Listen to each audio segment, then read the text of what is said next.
Buenos días, hermanos, un día más en el que nos exponemos a la palabra del Señor y apreciamos este tiempo porque sabemos que el Señor tiene propósitos al instruirnos a través de su palabra.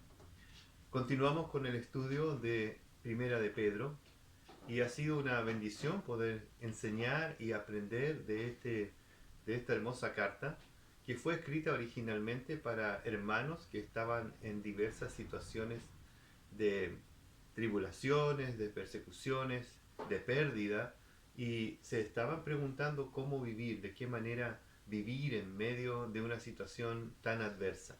Así que Pedro les escribe esta carta para animarlos, exhortarlos y enseñarles también cómo vivir en medio de la eh, tribulación o de los conflictos o de las necesidades que ellos tenían. Algo muy cercano para nosotros hoy, viviendo en este tiempo donde eh, hemos tenido que adaptar nuestra manera de vivir, de relacionarnos, de trabajar. Eh, el Señor nos ha ayudado a través de esta hermosa carta para que también, al igual que los lectores, podamos entender cómo vivir en medio de un mundo difícil. Y el pasaje de hoy se encuentra en Primera de Pedro, capítulo 4, versículos 7 al 11, como ya se ha leído. Y vamos a estar mirando estos textos. Primero que nada, el versículo 7 en su primera parte es el título que he tomado para este sermón. Dice, mas el fin de todas las cosas se acerca. Y estaba pensando en esta idea que el apóstol Pedro presenta aquí, que nuestra vida, nuestro servicio al Señor debe estar dominado por esta verdad profunda que el apóstol Pedro nos enseña. El servicio a Dios y a nuestros hermanos debe llenarse con esta idea. El servicio debe estar en el contexto de la esperanza de que nuestro Señor y Salvador Jesucristo viene. Así que, ya que el fin de todas las cosas se acerca, nosotros debemos preguntarnos qué debo hacer mientras esto viene en camino. El fin de todas las cosas se acerca, Jesús regresará. Esta es la frase dominante de este pasaje o de esta porción de la enseñanza del apóstol Pedro. Ya vimos también que a lo largo de la carta el apóstol Pedro recuerda a sus lectores que el Señor vendrá para buscar a los suyos, vendrá para juzgar a los inconversos, vendrá para bendecir a su familia, a los hijos de Dios, vendrá para dar justicia a aquellos que han sido injustamente tratados. Y encontramos textos en el capítulo 1, versículo 4, donde nos dice el apóstol Pedro, para una herencia incorruptible, incontaminada, inmarcesible, reservada en los cielos para vosotros, va a venir para proveernos esa herencia. Versículo 5, que sois guardados por el poder de Dios mediante la fe para alcanzar la salvación que está preparada para ser manifestada en el tiempo postrero. Ese es el tiempo en que el Señor vendrá y Él manifestará de esta salvación que se nos ha sido dada. Versículo 7 del primer capítulo, para que sometida a prueba vuestra fe, mucho más preciosa que el oro, el cual, aunque perecedero, se prueba con fuego, sea hallada en alabanza, gloria y honra cuando se manifieste o sea manifestado Jesucristo. Capítulo 1, versículo 13. Por tanto, ceñid los lomos de vuestro entendimiento, sed sobrios y esperad por completo en la gracia que se os traerá cuando Jesucristo sea manifestado. Versículo capítulo 4, versículo 5, el que estuvimos estudiando el domingo pasado, 4, 5. Pero ellos darán cuenta al que está preparado para juzgar a los vivos y a los muertos, cuando Él sea manifestado. Y capítulo 5, que probablemente ya en un par de domingos más va a ser enseñado, capítulo 5, versículo 4, cuando aparezca el príncipe de los pastores, vosotros recibiréis la corona incorruptible de gloria. Así que en la mente de Pedro está esta idea dominante: el Señor vendrá, su Salvador vendrá, su Señor vendrá. Así como ellos tuvieron el privilegio de verlo en su primera venida, tendrán el privilegio de verlo y de participar con él en su segunda venida. El Señor vendrá. Así que esta idea dominante va a ser mucho más extensa en este pequeño trozo del capítulo 4. El tiempo en que el Señor vendrá se acerca. Esto nos conecta también con el texto anterior, 4:2, para no vivir el tiempo que resta en la carne, el tiempo que resta. Y luego 4:3, el tiempo que ha pasado. El tiempo también es una idea dominante en la carta del apóstol Pedro. Él cree y está convencido de que hay un tiempo determinado en el cual nosotros, los hijos de Dios, debemos vivir y administrar la gracia que el Señor nos ha dado. El tiempo es también la idea dominante de la motivación para el apóstol Pablo hacia sus lectores, el apóstol Pedro hacia sus lectores, cuando les dice, aprovechen el tiempo, no vivan para la carne, sino que vivan para proveer para el espíritu, y vivan de esta manera, aprovechando. Basta ya el tiempo pasado para hacer las cosas que agradan a los gentiles, 4:3, sino aprovechen el tiempo para hacer lo que agrada a Dios. En el Evangelio de Marcos, Jesús dice, el tiempo se ha cumplido, Marcos capítulo 1, versículo 15, y el reino de Dios se ha acercado, arrepentíos y creed en el Evangelio. Los tiempos de Dios se cumplen. Es lo que nosotros llamamos en teología las dispensaciones, la administración del tiempo de Dios.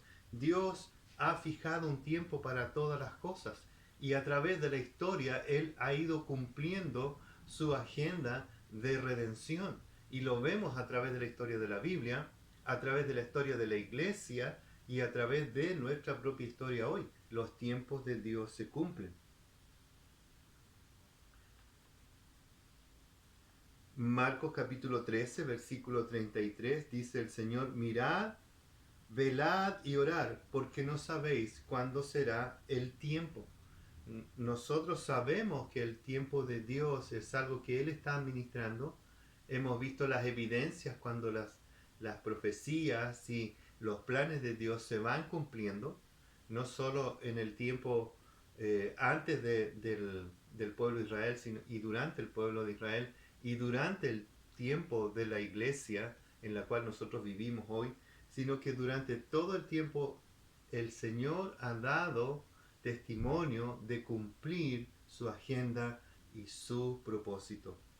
Romanos capítulo 5, versículo 6 dice, porque Cristo, cuando aún éramos débiles, a su tiempo murió por los impíos. Gálatas 4:4, pero cuando vino el cumplimiento del tiempo, Dios envió a su Hijo, nacido de mujer y nacido bajo la ley. Por lo tanto, los apóstoles, tanto Pedro como Pablo y otros más, nos invitan, nos animan, nos recuerdan que hay un tiempo que se está cumpliendo y nosotros estamos inmersos en este plan redentor de Dios que está cumpliendo al pie de la letra. Y dice Efesios 5:16, por lo tanto, aprovechando bien el tiempo, porque los días son malos, aprovechan bien el tiempo. Esta es la idea que domina las cartas del apóstol Pablo y también del apóstol Pedro. Aprovechemos bien nuestro tiempo mientras vivamos en esta tierra. Pedro ya nos ha dicho que nosotros somos peregrinos, somos pasajeros, somos ciudadanos de un reino, vamos en camino estamos peregrinando hacia la nación santa, hacia nuestro lugar definitivo. Pero mientras estamos en este peregrinar, en este tiempo de peregrinaje, nosotros debemos aprovecharlo. Dice Apocalipsis 1:3, bienaventurado el que lee y los que oyen la palabra de esta profecía y guardan las cosas en ellas escritas, porque el tiempo está cerca, porque el tiempo está cerca. la cercanía y la certeza de que Dios cumplirá su historia, su plan, su propósito, es algo evidente en la vida de los autores bíblicos. El fin se acerca. Dios es el dueño del tiempo, entonces Él administra el tiempo y de nuestro tiempo también. Dios es dueño del tiempo en sentido general, pero es dueño de nuestro tiempo también. Pero nos ha concedido este privilegio, el de administrar este tiempo presente. Administrar este tiempo presente. Pero Dios no nos deja sin instrucción. Al igual como cuando Adán y Eva estaban en el huerto del Edén, nosotros hoy Dios nos ha dicho, ustedes tienen que administrar bien el tiempo que se les ha concedido, pero nos da instrucciones, orientación y nos da también el poder, gracias a que tenemos el poder de Dios, el Espíritu Santo y los medios, la palabra de Dios, podemos administrar el tiempo que nos resta con sabiduría, con gozo, para la gloria de Dios. Así que la pregunta es, ¿por qué debo aprovechar el tiempo que me queda en este mundo para hacer las cosas que Dios quiere que haga?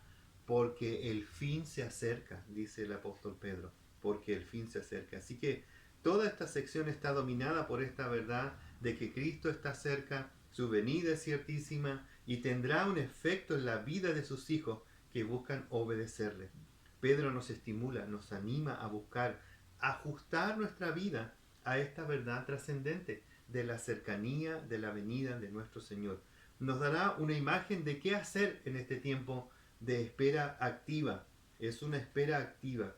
Y comienza en el versículo 7, en la segunda parte, después de animarnos con esta verdad de que el fin de todas las cosas se acerca, y comienza con la actividad más común de todos nosotros los hijos de Dios, la actividad más básica, más primaria, como cuando nace un bebé, lo primero que hace es llorar o después hablar para tener contacto con su padre o con su madre. Aquí el apóstol Pedro nos dice, la primera cosa, lo más primario en nuestra vida como hijos de Dios es orar. Así que la actividad mientras esperamos el tiempo de la venida del Señor es orar. Sed pues sobrios y velad en oración, dice Reina Valera del 60. Sed pues prudentes de espíritu y sobrios para la oración, nos dice la Biblia de las Américas. Así que para orar bien, manténganse sobrios y con la mente despejada, nos dice la versión de la NBI. Así que tengan la mente despejada y dominio propio para estar en disposición de orar, nos dice otra traducción de un comentarista, Kistemaker. La idea dominante aquí es la oración, el ser sobrios, el ser prudentes o sobrios y velar, tiene que ver con la actividad de la oración. La acción de todo hijo de Dios que ha entendido la inminente venida de su Señor es que se mantiene activo orando. Activo orando. El pensamiento piadoso y la claridad espiritual son cruciales para mantenernos en oración. El apóstol Pedro nos dice que la oración es el acceso a todos los recursos espirituales de Dios. La oración es el acceso a la voluntad de Dios. En la oración nosotros nos orientamos hacia lo que Dios desea, lo que Dios quiere. Nuestras peticiones se van amoldando a la voluntad de Dios a través de la oración. Los creyentes no pueden orar adecuadamente, dice el apóstol Pedro, si sus mentes no están dominadas por la voluntad de Dios y por el Espíritu Santo. La mente debe estar ordenada y dominada por la voluntad de Dios y el Espíritu Santo en la oración. Los creyentes no pueden orar adecuadamente si sus mentes son inestables o llenas de ocupaciones mundanas, ignorancia de la verdad divina o indiferente hacia los propósitos de Dios. Y ha sido la experiencia tanto mía como yo creo que de muchos de ustedes, que cuando nos involucramos en la oración, nos involucramos en una batalla, porque la oración es una batalla, es una lucha para ajustar nuestros pensamientos y nuestras acciones a la voluntad de Dios. Y en esa batalla nosotros debemos mantener nuestros pensamientos, nuestra mente, nuestros pensamientos en ese momento alineados con la voluntad de Dios. ¿Y qué lucha es a veces? Porque viene nuestra agenda, ¿no? ¿Verdad? Nuestras actividades, nuestros propósitos, nuestros planes diarios, y muchas veces nos perdemos en la oración cuando descuidamos el que nuestras mentes estén orientadas y ordenadas para la oración. Primera de Corintios 14:15. ¿Qué pues? Oraremos con el Espíritu, pero oraré también con el entendimiento. Cantaré con el Espíritu, pero cantaré también con el entendimiento. Hebreos 10:22 dice: acerquémonos con corazón sincero, en plena certidumbre de fe, purificados los corazones de mala conciencia y lavados nuestros cuerpos con agua. Es decir, nuestros pensamientos deben ser dominados para que nuestra oración sea dirigida a nuestro Señor. Primera de Juan capítulo 5, versículos 14 y 15. Y esta es la confianza que tenemos en Él, que si pedimos alguna cosa conforme a su voluntad, Él nos oye. Y si sabemos que Él nos oye en cualquier cosa que pidamos, sabemos que tenemos las peticiones que le hayamos hecho. Esta es la confianza, que nosotros nos involucramos en la oración buscando la dirección del Señor. Orar es una batalla que muchas veces hemos perdido rápidamente porque nuestros pensamientos no están orientados, no están ordenados, no están conformados a la voluntad de Dios. Romanos capítulo 12, versículo 2 nos dice: no nos conformemos a este siglo, sino transformados por medio de la renovación de vuestro entendimiento, para que comprobéis cuál sea la buena voluntad de Dios, agradable y perfecta. Así que oramos pidiendo: Padre nuestro, que se haga tu voluntad, así como en el cielo y en la tierra. Esa es nuestra oración. Es lo primero que hacemos para que nuestros pensamientos se orienten hacia Dios. Segunda de Corintios 10:5, derribando argumento y toda altivez que se levanta contra el conocimiento de Dios, llevando cautivo todo pensamiento a la obediencia a Cristo. Es decir, nos llenamos con la palabra de Dios, y qué lindo es poder orar con textos, con frases, con lenguaje bíblico. Eso le agrada al Señor. Su oído se está presto a escuchar cuando nosotros usamos su palabra, su voluntad, para pedir a Él. Primera de Pedro 4, versículo 1. También armados del mismo pensamiento, dice el apóstol Pedro, debemos orientar nuestra mente y nuestro corazón hacia los pensamientos de Cristo. Cuando Cristo oró, pidió la voluntad del Padre, no la mía, dice el Señor Jesucristo, orando en Getsemaní, en tiempos en que iba a la cruz. No se haga mi voluntad, sino la tuya. Así que nuestros pensamientos deben someterse a Cristo y a la voluntad del Padre, porque podemos, porque se nos ha dado el fruto del Espíritu Santo, que es el dominio propio. Judas llama a esto en su carta orando en el Espíritu, versículo 20, el dominio de poder orar en el Espíritu con nuestros pensamientos dominados para que la oración llegue a Dios y se conforme a su voluntad. Efesios 6:18, orando en todo tiempo, con toda oración y súplica en el Espíritu, y velando en ello con toda perseverancia y súplica por todos los santos. Lucas 21:36, dice el Señor Jesucristo: mas velad en todo tiempo, orando, para que tengáis fuerzas para escapar de todas estas cosas que están por suceder y podáis estar en pie delante del Hijo del Hombre. Oremos también, hermano, para que cuando el Señor venga, nosotros estemos apercibidos, es decir, seamos sobrios y estemos velando para que nos encuentre haciendo su voluntad. La oración, entonces, es una actividad que caracteriza a aquellos que esperan a su Señor. El Señor está cerca, por lo tanto, oremos. También, no solo nuestra actividad mientras esperamos la venida del Señor es hacia Dios en oración, también nuestra actividad mientras esperamos la venida del Señor es hacia nuestros prójimos, hacia nuestros hermanos. Versículos 8 y 9 nos dice esto: ante todo, tened entre vosotros ferviente amor, porque el amor cubrirá multitud de pecados. hospedaos los unos a los otros sin murmuraciones. Así que aquí la actividad dominante es el perdonarnos unos a otros. Pero ¿cómo nos perdonamos unos a otros? En amor. Primera de Pedro, capítulo 4, versículo 8.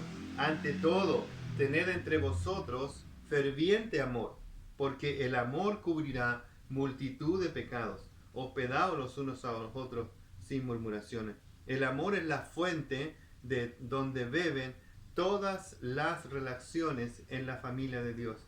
El amor es la fuente donde nosotros bebemos para poder relacionarnos unos a otros en la iglesia, en la familia de Dios.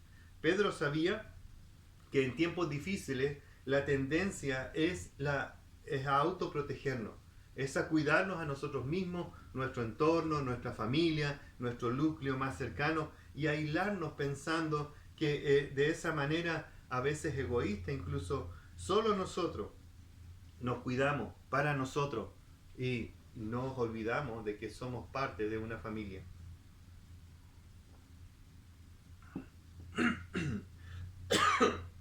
Este autoengaño puede llevarnos a pecar, a despreciar a nuestros hermanos, a no cuidarlos, a no preocuparnos de ellos, a descuidar esta relación hermosa que Dios nos ha dado en Cristo, donde podemos llamarnos hermanos unos con otros. Es por esto que les recuerda a los hermanos a través de esta carta este poder que nos ha sido dado a través del mismo Espíritu Santo, según Romanos 5:5. La esperanza no avergüenza porque el amor de Dios ha sido derramado en nuestros corazones por el Espíritu Santo que nos ha dado. Romanos 5:8. Su origen y ejemplo supremo es el Dios Trino, mas Dios muestra su amor para con nosotros, dice Romanos 5:8, en que siendo aún pecadores, Cristo murió por nosotros. El ejemplo, el amor de Dios debe ser el ejemplo para nuestra actividad entre nosotros. El amor entre hermanos es un resultado, es un producto del amor de Dios. Y la búsqueda de agradar a Dios en obediencia debe llevarnos a amarnos unos a otros. Como vimos en el versículo 7, ahora Pedro nos dice que si estamos con una mente orientada hacia la voluntad de Dios, si estamos esperando activamente la venida de nuestro Señor, la expresión de esa espera entre nosotros, ya no solo hacia Dios en la oración, sino que entre nosotros, es el amor que se expresa de diversas maneras. Amor de aquellos que esperamos juntos la venida de nuestro Señor. ¿Y cuál es una de las expresiones más agradables para Dios del amor que está en nosotros y que debemos comunicarnos? Es el perdón. El fruto más agradable de Dios, del amor, es el perdón. El perdón que nosotros damos y que nosotros recibimos. Amor que perdona. El amor perdona, es ferviente, es decir, es esforzado, tenaz, porfiado, decimos nosotros. Se ejercita y crece. El amor que perdona es algo que se practica para poder perfeccionarse. Primera de Juan, capítulo 4, versículo 7. Amados, amémonos unos a otros porque el amor de Dios, porque el amor es Dios o es de Dios. Todo aquel que ama es nacido de Dios y conoce a Dios. Versículo 8. El que no ama no ha conocido a Dios porque Dios es amor. Primera de Juan 4:9. Sigue diciendo el apóstol Juan. En esto se mostró el amor de Dios para con nosotros, en que Dios envió a su Hijo al mundo para que vivamos por él. Luego, versículo 10. En esto consiste el amor, es decir, la evidencia en cómo sabemos que Dios nos amó y que el amor de Dios está en nosotros. No en que nosotros hayamos amado a Dios, sino en que Él nos amó a nosotros y envió a su Hijo en propiciación por nuestros pecados. Amado, si Dios nos ha amado así, debemos también nosotros amarnos unos a otros. Es un amor sacrificial, es un amor expresivo, es un amor que da, es un amor que se da. La expresión máxima del amor es el perdón. Amar y perdonarnos une a Dios y honra su voluntad y honra su persona, porque Él es amor. Aquí hay una palabra que domina el texto y dice, porque el amor cubrirá multitud de pecados. en el perdón, en la acción del amor hacia nuestro hermano, el perdón va a cubrir multitud de pecados. Una idea aquí sobre esta palabra cubrir. Es una palabra que puede usarse para perdonar también como sinónimo. En Génesis 3:21 dice que y Jehová Dios hizo al hombre y a sus mujeres túnicas de pieles y los vistió o los cubrió. Símbolo de perdón de Dios, de remisión de pecado, de que Dios había hecho un acto sacrificial para cubrir el pecado de Adán y Eva en el principio. Un símbolo de que Dios había perdonado. Por lo tanto, ya él no miraba su pecado, que era su desnudez, sino que miraba lo que le cubría su pecado, que eran las pieles, el sacrificio de un animal que había entregado su vida para cubrir el pecado de estos dos criaturas de Dios o hijos de Dios. Entonces es un símbolo de perdón de Dios. Santiago capítulo 5 toma esta idea cuando en el versículo 20 dice: sepa que el que haga volver al pecador del error de su camino, salvará de muerte un alma y cubrirá multitud de pecados.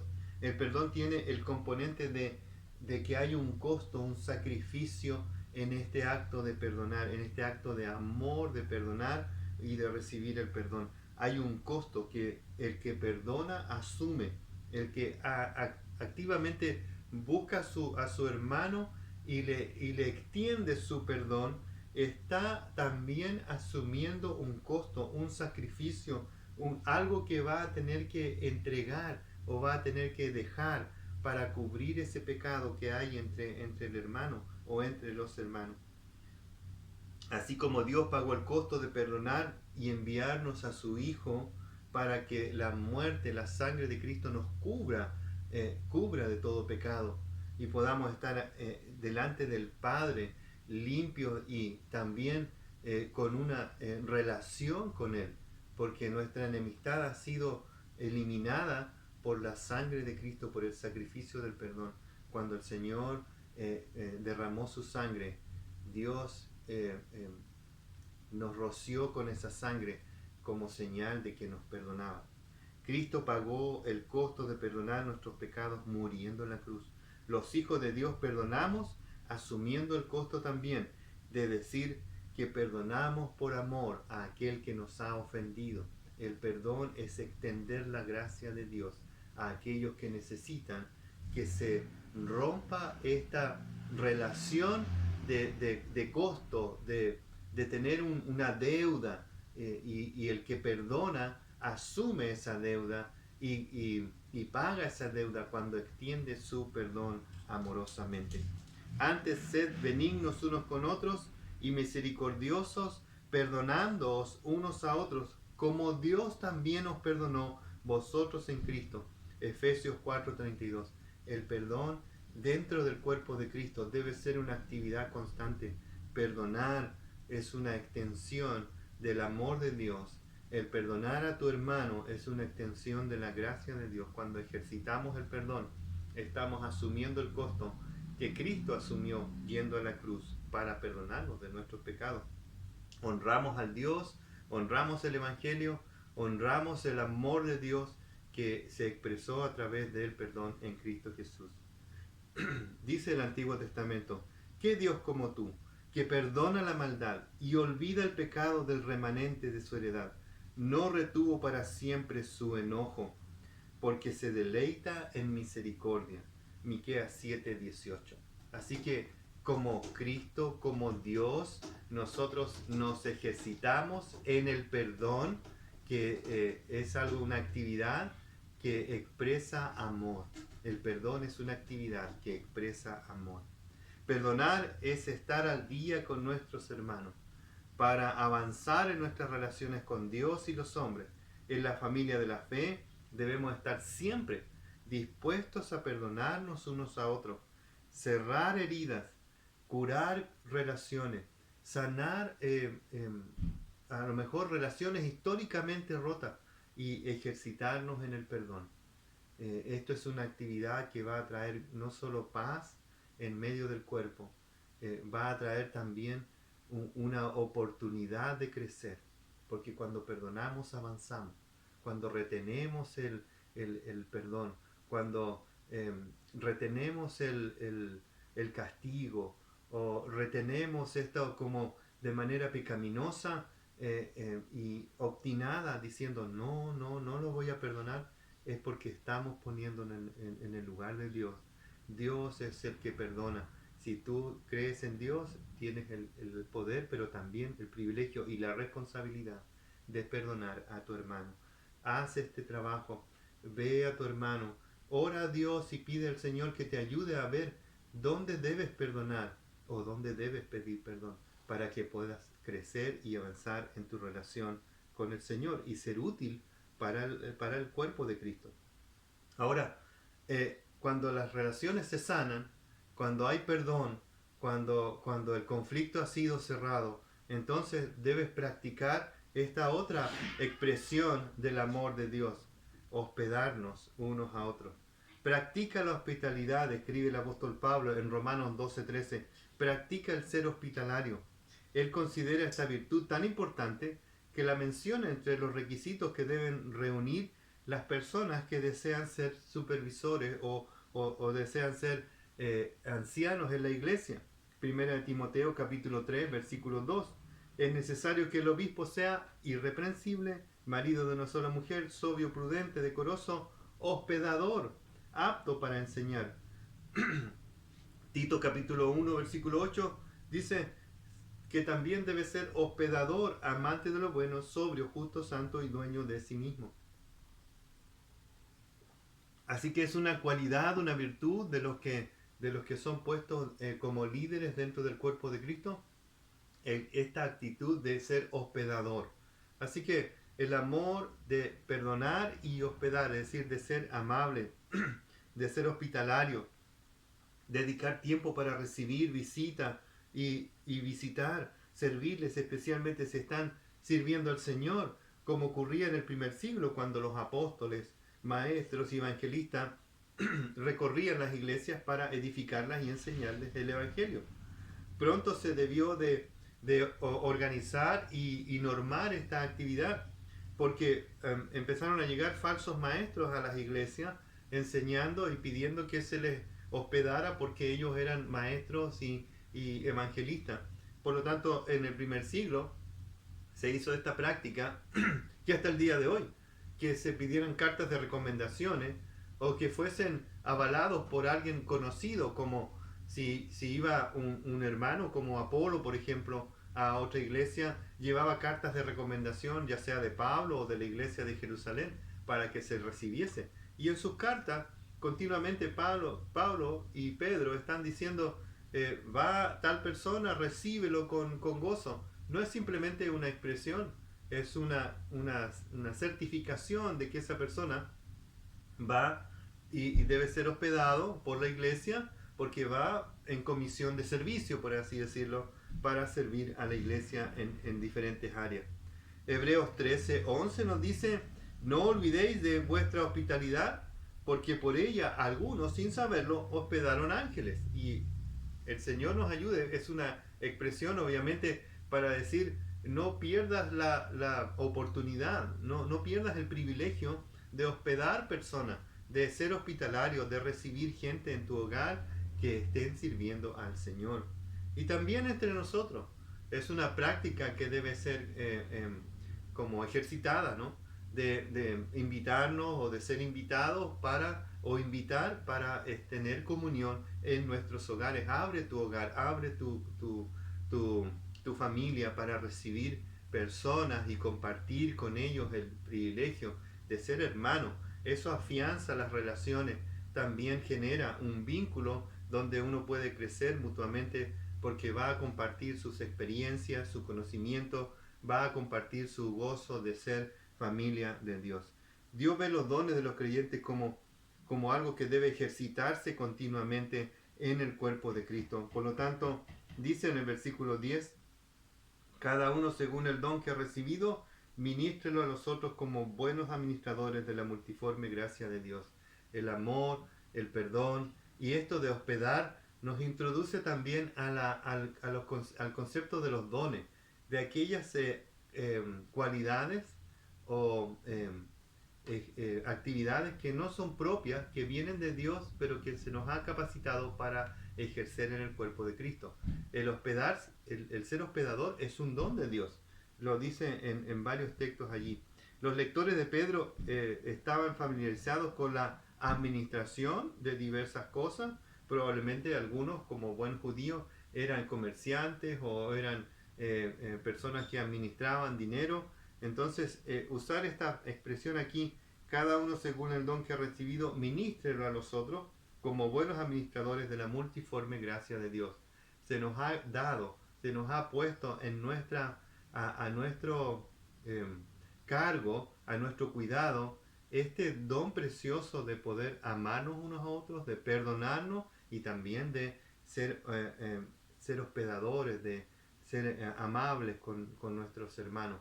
Debemos administrarlo. Lo que Dios nos ha dado no es solo para nosotros ni para nuestro entorno familiar, es también para compartirlo con los otros. El Señor nos ayude para poder administrar esto, porque Dios nos da abundantemente de su gracia y debemos compartirlo. A veces pueden ser cosas materiales, a veces puede ser nuestro tiempo, a veces pueden ser nuestras palabras, como luego lo va a decir el apóstol Pedro. Pero como dijo el mismo Pedro y Juan subiendo al templo, y este hombre que se acerca para pedir limosna, y él le dice, no tengo oro ni plata, pero lo que tengo te doy, lo más precioso, el don de la gracia de Dios, el don del Evangelio, que podemos compartir con otros. A veces las personas pueden decir, no, yo no tengo mucho para compartir, pero tienes el privilegio de compartir la evidencia, las experiencias del Señor en tu vida. Y eso es de mucho más gozo que cualquier otra cosa que pudiera pensar que debes compartir entre nosotros.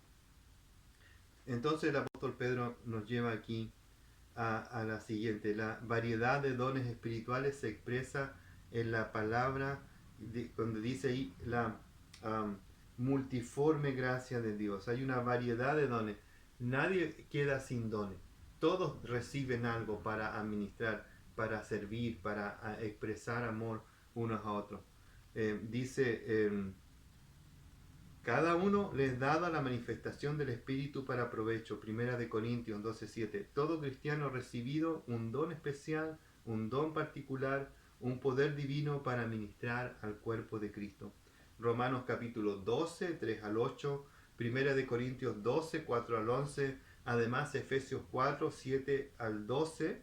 Lo repito, Romanos 12, 3 al 8. Primera de Corintios 12, 4 al 11. Y Efesios 4, 7 al 12 son pasajes donde podemos ver y donde podemos buscar en oración, pidiendo a Dios que nos ayude a identificar nuestros dones para ponerlos al servicio de la iglesia, del cuerpo de Cristo. Podemos ayudarles en eso.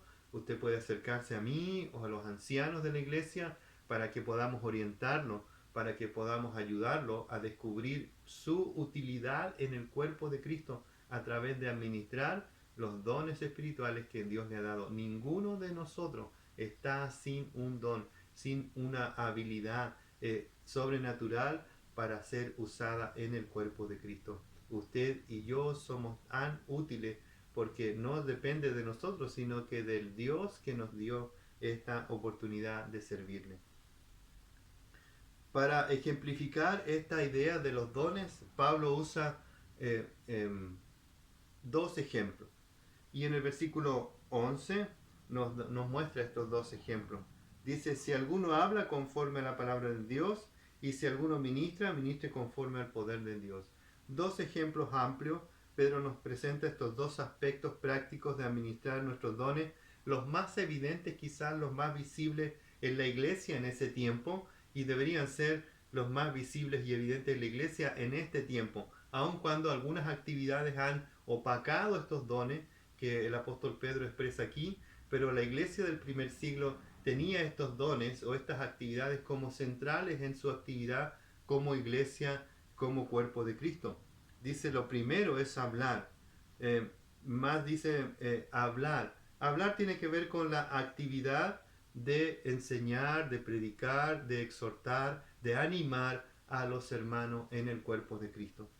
Honramos a Dios al hablar la verdad. Honramos a Dios al hablar para edificar. Mateo 10:19, más cuando os entreguen, no os preocupéis por cómo habéis de hablar, porque en aquella hora os será dado lo que habéis de hablar.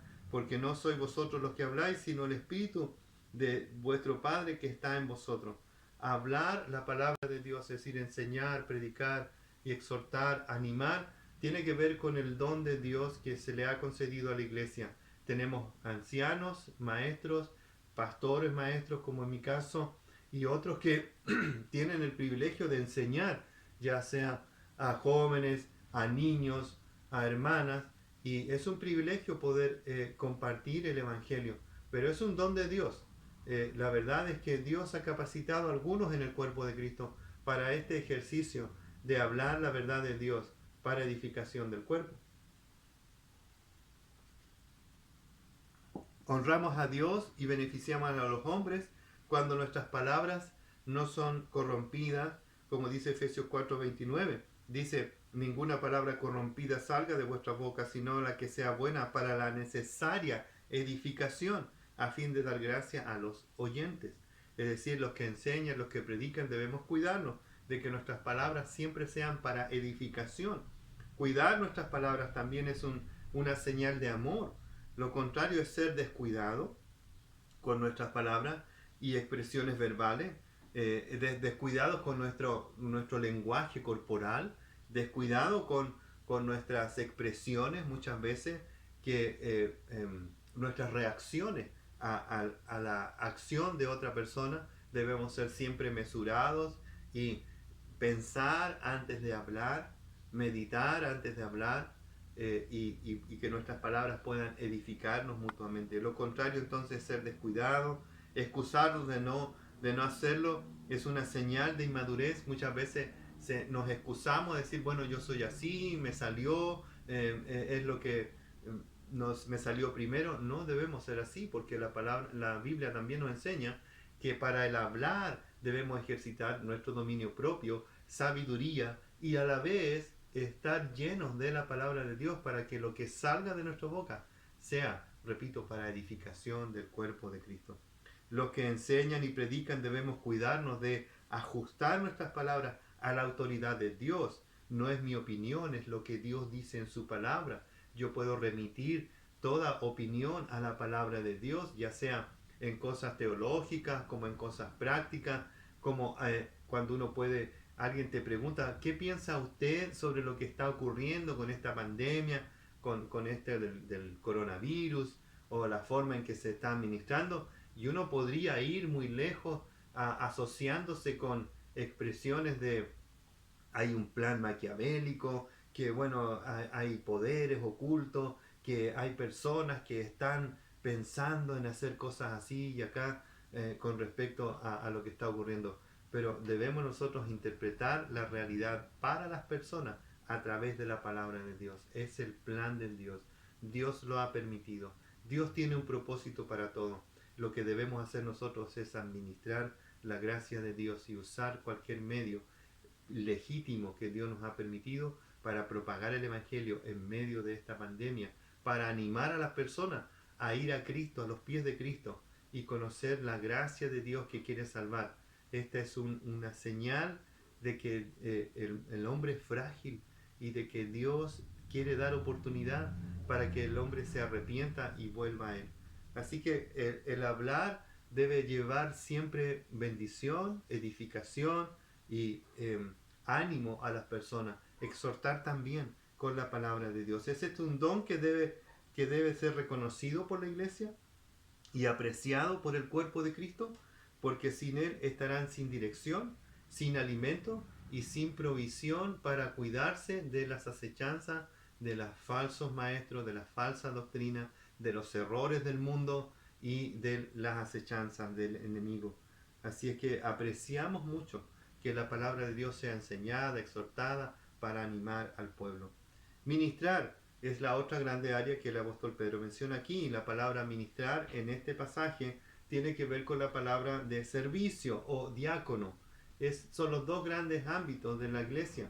El don de enseñar, de predicar, de de exhortar a través de la palabra, y también el don de servir, de diaconado, es decir, el don de servir a los hermanos del cuerpo para que éste pueda cumplir sus propósitos en la tierra mientras su Señor viene. No nos olvidemos, la exhortación de la palabra, el hablar la palabra de Dios, prepara a la persona. Cuando usted viene a la congregación o viene a la iglesia, se está edificando, es decir, está aprendiendo a vivir conforme a la voluntad de Dios.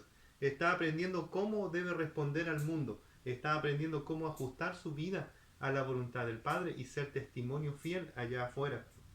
El servicio, el diaconado en el cuerpo de Cristo tiene que ver con que este aprendizaje o este servicio de edificación se pueda hacer de manera óptima. El servicio de diaconado tiene que ver con que el diácono o las diaconisas ayudan para que los propósitos de la iglesia se lleven a cabo.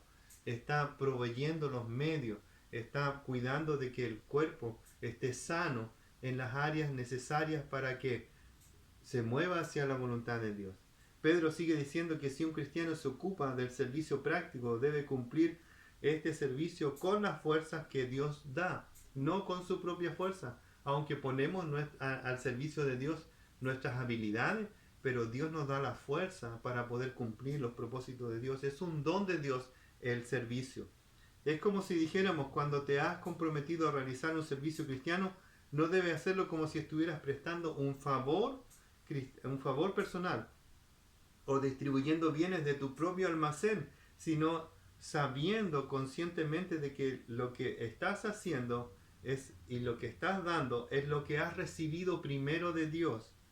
Tal actitud protege al que da o al que sirve del orgullo y la vanagloria. Bien, para concluir la segunda parte del versículo 11, el final de todo se acerca y nosotros debemos estar conscientes y activos de nuestro deber como siervos de Dios, que no podemos descuidar la administración del tiempo, que no podemos descuidar la administración de los dones que se nos ha concedido, porque 1 Corintios 3:11 nos dice, porque nadie puede poner otro fundamento que el que está puesto, el cual es Jesucristo, versículo 12. Si sobre este fundamento alguno edifica oro, plata, piedras preciosas, madera, heno, hojarasca, la obra de cada uno se hará manifiesta, porque el día la declarará, ese día es la venida del Señor, pues por el fuego será revelada, y la obra de cada uno, cual sea el fuego, la probará. Si permaneciera la obra de cada uno que sobreedificó, recibirá recompensa. Si la obra de alguno se quemare, él sufrirá pérdida. Si bien él mismo será salvo, aunque así como por fuego. El Señor va a probar lo que nosotros hemos administrado, la edificación del cuerpo de Cristo. Y lo que Dios ha dado como dones prevalecerá. No aquellas cosas externas que nosotros hemos añadido a lo mejor al servicio, a la administración en la iglesia. Esas cosas no van a permanecer. Lo que va a permanecer es lo que Dios nos ha dado para administrar. Cada don, cada privilegio que se nos ha dado para administrar es lo que va a permanecer y es lo que Dios va a aprobar y son las recompensas que vamos a recibir. Mateo capítulo 24, versículo 45, inmerso en el contexto de la venida del Señor, dice el Señor, ¿quién es pues el siervo fiel y prudente, el cual puso a su Señor sobre su casa para que les dé el alimento a tiempo? Bienaventurado aquel siervo el cual cuando su Señor venga lo halle haciendo así. Termina el versículo diciendo, para que en todo sea glorificado por Jesucristo, a quien pertenecen la gloria y el imperio por los siglos de los siglos. Amén. Dios será glorificado por quien es y por lo que sus hijos en sus actividades desarrollan. Dios será glorificado por quien es, pero también será glorificado por sus hijos cuando desarrollan estas actividades piadosas para la gloria de Dios. Para la gloria de Dios Padre y la gloria de Dios Hijo, a quien nosotros le debemos nuestro servicio, nuestro amor y nuestra actividad. Así es que el fin de las cosas se acerca. cómo debemos vivir y qué debemos hacer mientras esperamos a nuestro Señor. Damos gracias que el Señor no nos deja huérfanos de conocimiento ni de la práctica necesaria mientras esperamos al Señor. Que el Señor nos ayude como iglesia, pero también como hijos de Dios individualmente, a ser no solo obedientes, sino a ejercitarnos en los dones que el Señor nos ha dado. Si no los conoces, ora a Dios. Dios te dará claridad para poder ejercitar tu servicio al Señor. Si estás en el ejercicio de servir al Señor, entonces hazlo para la gloria de Dios. O amemos, perdonemos, sirvamos, hablemos y activemos nuestra vida para que la palabra del Señor se cumpla en cada uno de nosotros. Que el Señor nos bendiga como iglesia para crecer en este tiempo y que si el Señor viene hoy podamos esperarlo con gozo y recibirlo con alegría en nuestras vidas porque el Señor está cerca. Oramos al Señor. Padre, gracias te damos por el privilegio de abrir tu palabra, de aprender de ella, de ser enseñado. Y te pedimos, Señor, que lo que tú nos has dicho pueda ponerse por obra, porque no es solo el oidor el que es bendecido, sino que especialmente el que hace la palabra que tú nos has enseñado. Permítenos, Señor, que ver a tu iglesia activa, ver a tu iglesia sana, ver a tu iglesia creciendo en tus planes, en tus propósitos. Que tu tiempo sea nuestros tiempos. Te lo pedimos en el nombre de Cristo. Amén.